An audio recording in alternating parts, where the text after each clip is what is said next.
Hi, this is Hui Xu from Inner Art of Music. In this video, I will discuss how to increase the speed for arpeggios. Like I mentioned in my last video, what you need is not just simply increasing the tempo.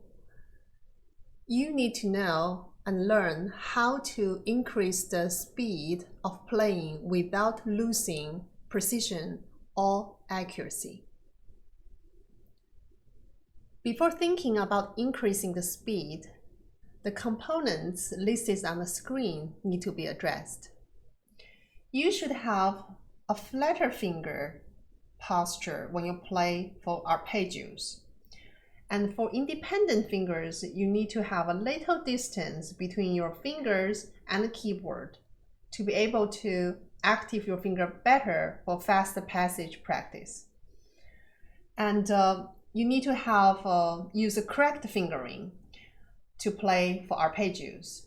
The book I suggest is the Hanon, the Virtuoso Pianist in 60 Exercises. In the book, number 41, 42, and 43 are for arpeggios. So you may use this book as your reference for correct fingerings. Again, I want to give the disclaimer, I have no connection with the book publisher. I just want to share what I'm using for practicing arpeggios. And next, you need to check about your accuracy, if you play all the notes correctly or not. And then you need to see if you're playing with both hands together precisely or not. And the last thing, you need to see if you are playing evenly, if you have the evenness and lightness of sound. Suppose you practice all the components I just mentioned very well, and you're ready to move on for increasing the speed for your arpeggios. Right now, what I suggest is set up the metronome to 60, and the arpeggio should be played at 16th notes. Quarter note equals 60. And play through one arpeggio, 4-octave arpeggio, and see if you can play smoothly and accurately. One common problem most students make is they play arpeggio with the metronome, okay? They play the arpeggio as triplet 8th notes. And I don't think that's the right pattern, with the metronome.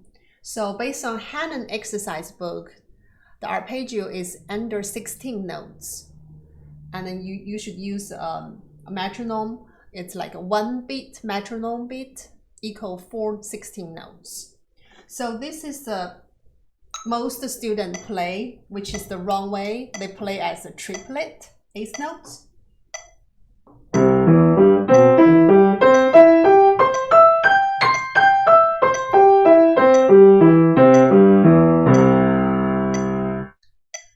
But the correct way is under 16 notes, okay? 1 metronome beat equals 4 16 notes. This is the correct way.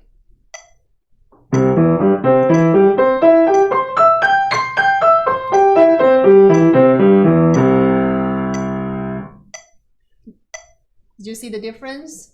So this is important. Please correct it if you have the same problem. And if you feel you're happy with the 60 metronome beat, okay, you may move up by, adding the increment of 10 numbers, move up to 70, 80, 90, and then 100.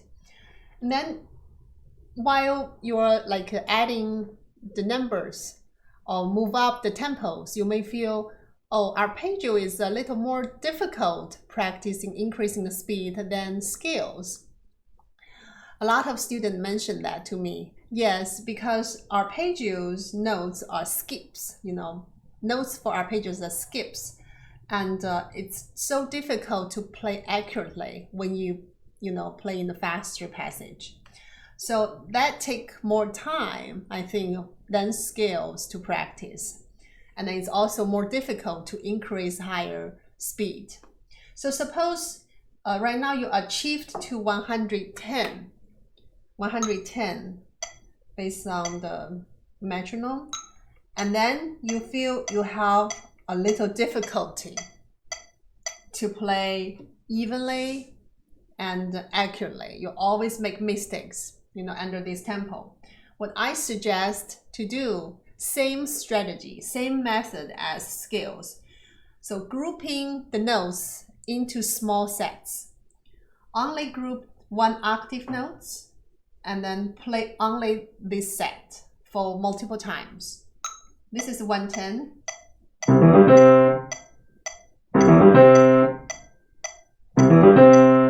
Only these 4 notes, see if you can play fast and accurately.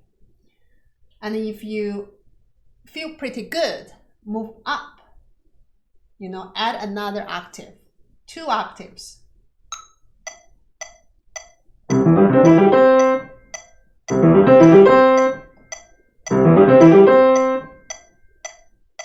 For 2 octave sets, when you play very good, and then add another octave for 3 octaves, and then 4 octaves. Same practice for descending pattern as well. It may take you a long period of time to achieve the perfect arpeggio in faster tempo. It depends on, what's your current playing level is. It also depends on how much time you can contribute to it. So practice in a slow tempo precisely is important.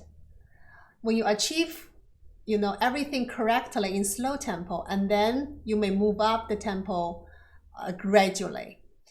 And grouping the notes into small sets, like 1 octave, and then 2 octaves, and then 3 octaves, that is the strategy for increasing the speed. So I hope this video is helpful for you. If you have any questions, you may leave comments for me, and I'll see you next time.